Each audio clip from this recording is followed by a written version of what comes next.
Voilà, bonjour à tous et merci de nous retrouver pour ce numéro de l'intégrale de la revue de presse, toujours en compagnie de l'IME, rédacteur en chef de Radio Yopougon. Bonjour très cher. Bonjour Renaud. Merci d'être en notre compagnie pour feuilleter les pages des journaux nationaux. Eh bien, l'IME, il y a eu un conseil des ministres hier, premier du genre depuis... premier dans le nouveau palais présidentiel dont on va parler tout à l'heure au cours de ce décryptage. Et à cette occasion, bien évidemment, de nombreuses décisions ont été arrêtées. Justement, Renaud, 10 mesures générales dont des projets de loi et des décrets et 5 communications. Le premier conseil des ministres, donc, dans ce nouveau palais, tu l'as dit, a été l'occasion donc de revoir et de surtout mettre en mission l'équipe gouvernementale autour des actions et des projets du chef de l'État ivoirien, le président Alassane Ouattara. Plusieurs communications ont été faites, des communications dans différents secteurs d'activité, Oui. cherté de la vie, des questions liées à l'emploi des jeunes, à l'employabilité des jeunes, plusieurs communications, en tout cas au dire du porte-parole du gouvernement qui a rendu public donc le communiqué qui a sanctionné ce conseil des ministres. Le gouvernement est à la tâche pour toucher plusieurs secteurs d'activité avec pour résultat final, objectif poursuivi, donc l'amélioration des conditions de vie des populations vivant en Côte d'Ivoire. En tout cas, de nombreuses décisions, un 10, vous l'avez dit, et au nombre de ces décisions, bien évidemment, une concernant le service civique, pour lequel l'âge pour y accéder a été réduit à 14 et désormais c'est ouvert aux non-nationaux aussi. Et justement, et la limite d'âge également a été sautée pour permettre à un plus grand nombre de personnes de participer à ce service-là. Autre mesure annoncée, le service civique va être désormais sanctionné par un certificat qui peut permettre donc à ceux qui, au sorti donc de ces activités-là, pourraient participer à des concours en Côte d'Ivoire.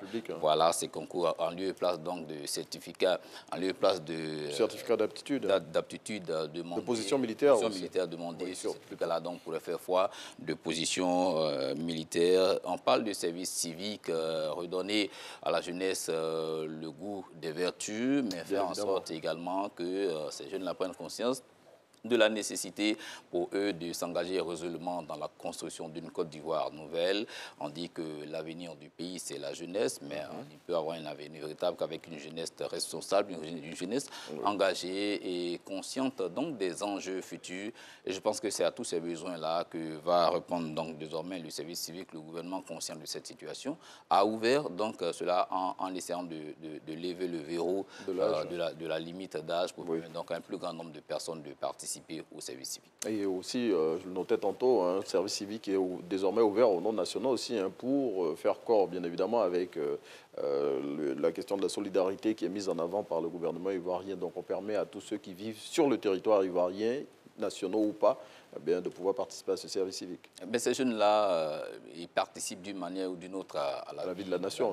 Oui. Les jeunes mal formés sur le territoire ivoirien sont plus à la charge de l'État de Côte d'Ivoire que de leur pays d'origine. Bien évidemment. C'est bien donc d'ouvrir cela à des non-nationaux et c'est dans une dynamique également d'intégration sous-régionale. Oui, bien évidemment. Et puis, l'une des décisions phares, on pourrait le noter ainsi, qui nous concerne en tout cas au premier titre, c'est la dissolution du Fonds de soutien au développement de la presse qui a été remplacé par l'ASDM.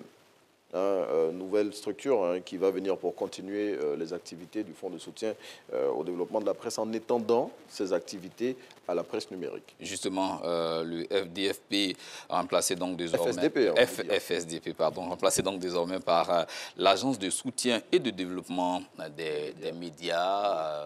C'est une nouvelle structure qui naît donc sur les cendres du FSDP et qui aura donc des missions un peu plus étendues. On annonce notamment la prise en compte des médias numériques dans la sphère de compétences de cette nouvelle structure. Vous savez que le FSDP soutenait donc financièrement les médias en Côte d'Ivoire, surtout les médias privés. On connaît les difficultés liées à la presse ivoirienne. L'État donc essaie à travers ce fonds-là donc de permettre aux médias de continuer d'exister et de jouer le rôle de ce contrepoids là nécessaire à l'émergence de la démocratie en Côte d'Ivoire. On espère que cette nouvelle structure ira donc, comme les tests le disent, au-delà donc du travail abattu déjà en tant que FSDP, en intégrant donc, comme cela a été dit, les nouveaux médias, les médias numériques et tout cela. On espère également une plus grande prise en compte des radios de proximité qui, vu dans des situations de Faites bien de le signaler, hein, vous êtes le rédacteur en chef de Radio Fougo.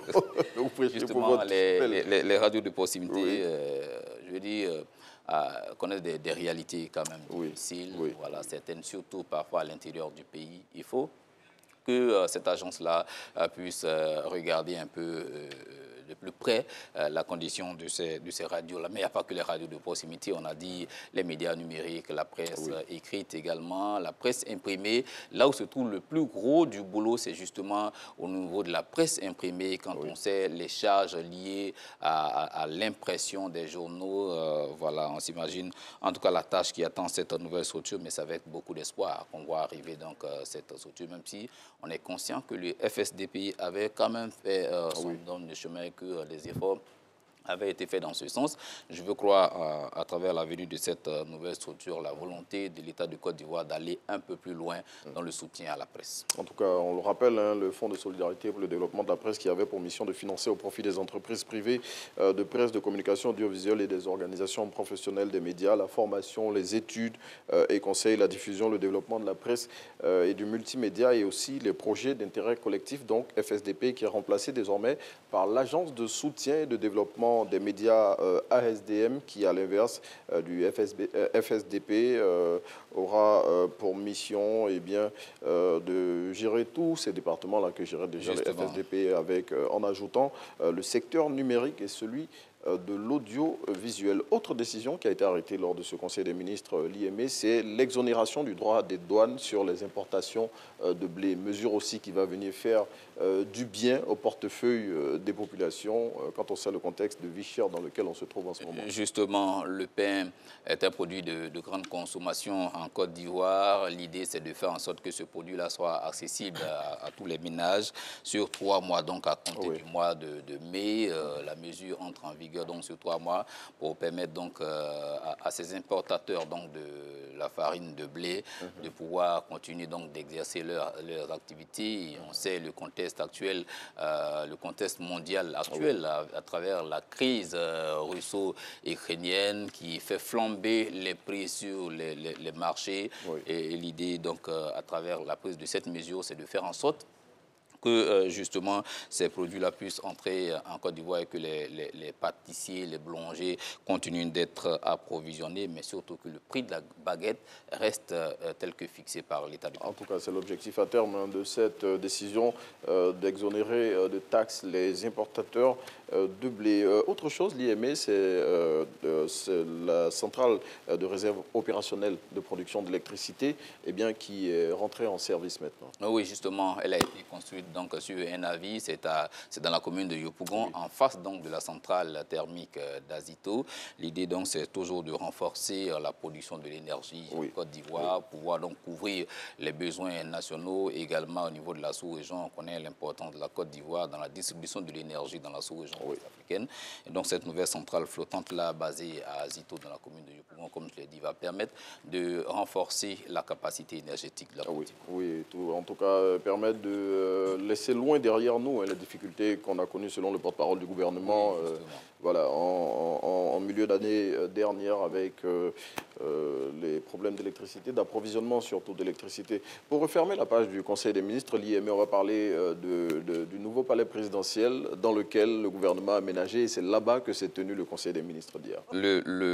Celui qu'on va qualifier désormais d'ancien Conseil des ministres, d'ancien palais présidentiel date de 1961, année de sa construction. L'inauguration a eu lieu en 1962, depuis plus d'un siècle, plus de la moitié de siècle justement. Ce palais-là a servi l'État de Côte d'Ivoire. Aujourd'hui, cette nouvelle bâtisse dénommée l'Esplanade va abriter donc les locaux, je veux dire les services de la présidence de la République de Côte d'Ivoire. Et depuis mardi, donc le chef de l'État ivoirien est dans ces nouveaux locaux-là et avec lui l'ensemble de ses collaborateurs. Déjà hier, le premier conseil des ministres s'est tenu à l'Esplanade, donc en présence du chef de l'État ivoirien.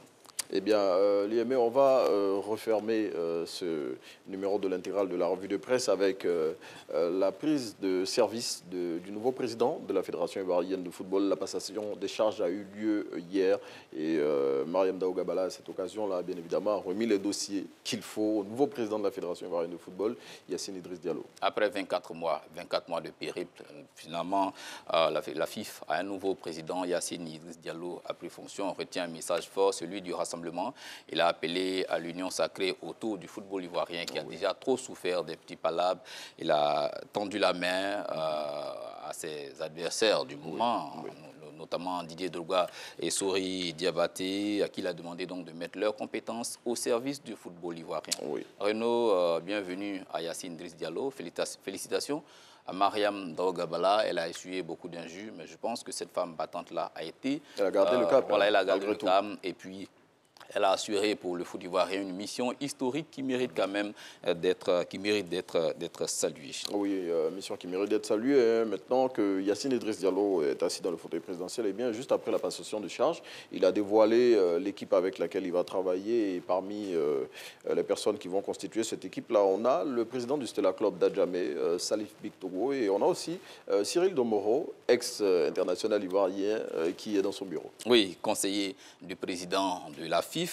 Ces deux cités, notamment Bitogo, qui en plus d'être conseiller du président de la FIF, sera également chargé de la Ligue professionnelle, Ligue de football professionnel. C'est un pan important de l'activité de la Fédération ivoirienne de football. Ce n'est pas un novice, il n'arrive pas maintenant dans cette maison. Salif Bitogo a été longtemps dans les sièges de la Fédération ivoirienne de football. On se souvient donc de ses ambitions. Il est toujours le président donc du Stella Club d'Adjamé. C'est quelqu'un qui connaît bien le football ivoirien, notamment le championnat du Côte d'Ivoire. Il aura donc la lourde charge d'organiser donc le championnat national du Côte d'Ivoire. Avec lui également, le président du Sporting Club de Gagnoa qui sera chargé de la Ligue amateur. Oui, et d'autres personnes aussi qui constituent ce bureau-là, tels que Malik Towe, l'un des proches de Yacine Idriss Diallo, qui a été nommé en qualité de premier vice-président de la Fédération ivoirienne de football. On a également le président du Sporting Club de Gagnoa, l'actuel maire de la commune de Gagnoa, M. Issouf Diabaté, qui est le président de la Ligue amateur de football. Et voilà, ce bureau-là de la FIF qui aura la lourde tâche de conduire pendant 4 années les destinées du football national. Et on note également le président de Agir de Guibéroa. Oui, Agir de Guibéroa aussi. Et donc la direction exécutive de la Fédération ivoirienne de football, M. Armand Gourou, qui aura donc à charge la gestion au quotidien de la Maison du Verre. En tout cas, passation de charge hier au siège de la Fédération ivoirienne de football. Donc désormais, Yacine Idriss Diallo est bien assis dans le fauteuil de président de la Fédération ivoirienne de football. Eh bien, c'est ici qu'on va chuter pour ce numéro de l'intégrale de la revue de presse l'IME. Merci d'être venu partager les titres du jour avec nous. Merci, Renaud. Je rappelle l'IME, rédacteur en chef de Radio Yopougon. Nous, on rend l'antenne à Naomi Amoussou Alafé pour la suite de Matin et Bonheur.